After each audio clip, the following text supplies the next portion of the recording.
Hello friends and family, it's me, Jessie. So today I thought I would come talk to you guys a little bit about what my life in China has been like lately, i.e.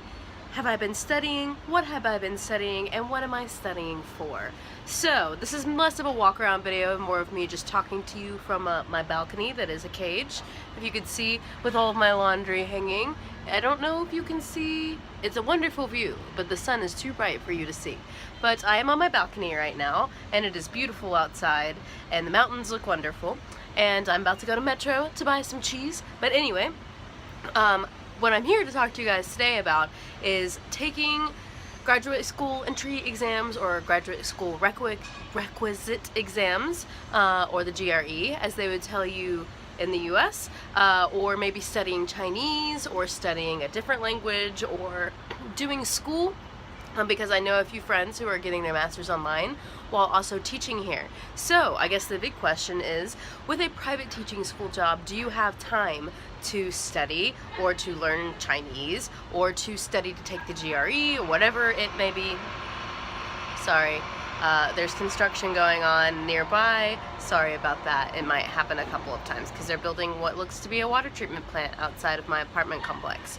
Anyway, so the answer is yes, if you use your time wisely. So depending on the time of year that you're working, we just got off of vacation and finished off with our summer course. So with summer course, you probably don't have much time to study. I would come in to work early sometimes and study for summer course on occasion.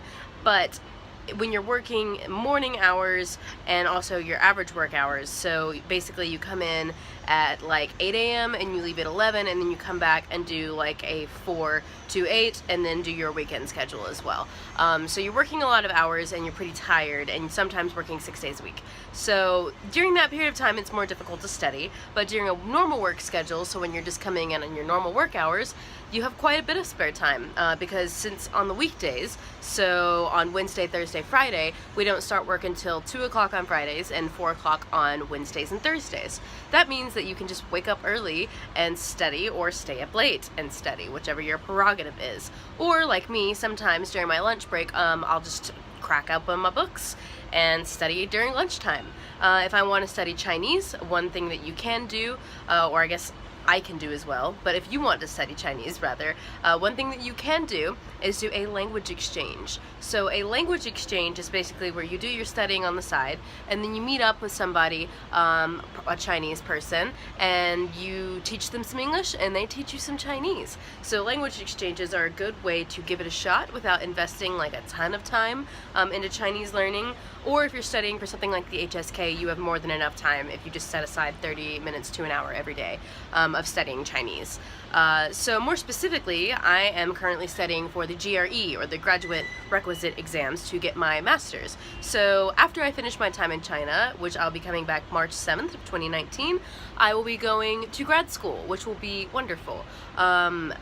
China ended up serving as a gap year for me, and I want to go continue to pursue my studies in international relations, probably doing China studies, and so I have to take a test to do that, and you have to do well on the test to go to a good school. So how do you do that, and what has the studying been like?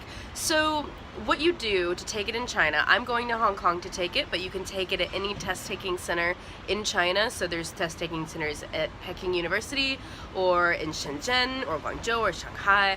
There are places to take it that are closer, but I'm also taking a bit of a vacation in Hong Kong, so I figure take a test, take a vacation. It'll be nice. The graduate entry exams you usually have to take online, so you'll go to the test-taking center, sign up for everything, pay for everything online. It's about 2,000 kwai, and you have to pay with PayPal or a Western bank card, so you can't pay using your Union Pay account. So keep that in mind. Don't make the mistake I did. I accidentally, because my bank account was tied to my dad's bank account, he closed it because we thought that I wouldn't need it, and you do need your Western bank account for so many things, whether it be booking a hotel or booking flights through non-C-Trip companies. But there are ways to get around it by booking through C-Trip or booking hotels that use it. Anywho, that's besides the point. So I will be going to Hong Kong to take GRE, and I did my registration for it online. It also comes with some tests, so I'm just taking the practice test and studying the topics like math, that I haven't done in a couple of years, and I set aside a couple of hours every week, and then I'll take a practice test and see if my score has gotten better, etc. That probably takes, I try to spend at least 3 hours a week doing it, ideally more, and then I try to spend 2 hours or 3 hours a week studying Chinese. So that ultimately ends up in me having an hour almost every day with one break day of studying every single day. So, big question I think I have answered. Do you have time to study while working in a private school? And the answer is yes. You definitely do. If you manage your time wisely, then you definitely have time to study things like Chinese, or for a test that you might have to take later, or for the HSK, whatever it might be. And for those of you who don't know, the HSK is like the language exam that you take in China to have a certificate or a proof of what level Chinese you have learned, which is useful if you plan on learning Chinese and using it later in life. But I think another thing to think about is, okay, so maybe you're thinking about going to school part-time online and earning your master's that way, or continuing your education that way. One thing I will say about that is I do have friends that do that. It is time-consuming. Sorry for the screaming child. It is time-consuming, and she is doing assignments and tests and stuff like with the normal workload that you would have in university.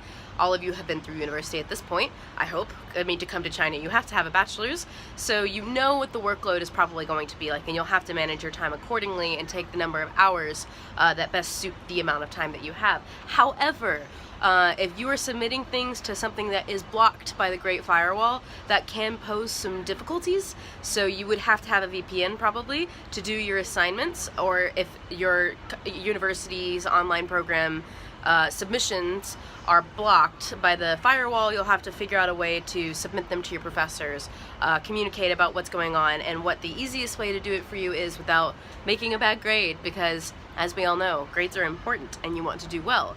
So if you are considering doing your master's online, then make sure you probably get a VPN, and know that sometimes that will be a possibility and that the hours are going to be strange.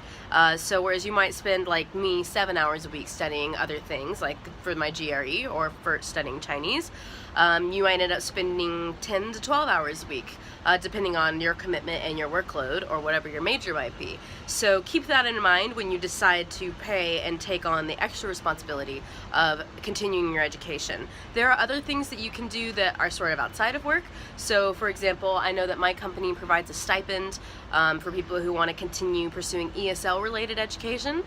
So for example, if you want to go get your CELTA or your TESOL, CELTAs tend to be very highly sought after in the ESL field. So if you want to get your CELTA somewhere, they can provide you a stipend to go do that at like a camp or a vacation, or to do it online. So if you're considering continuing your ESL education or getting your master's in education, there are ways to do it through your company if you plan to stay with your company. But that is a topic for another video, so if you would like to hear more about that, then please leave some questions or comments or concerns down below, and I will try to make another video. But bottom of the line, it is a job and you are working full-time, but if you manage your time wisely, then you will have time to do the things that you have committed to doing. For me, I've committed to doing YouTube on the side. I have my own YouTube channel. I do YouTube videos for Teach English in China. I contribute blog posts and news articles. I'm studying for the GRE. I'm studying Chinese, and I also have time to go explore and do things that I want to do in my own spare time, like play video games. So if you use your time wisely and you have the right equipment, it is possible. Anyway, make sure you guys check out the rest of Teach English in China's videos. Make sure to like, comment, and subscribe. Leave any questions, comments, and concerns, down below, and I will do my best to get back to you. And until next time, I will see you guys soon. Later.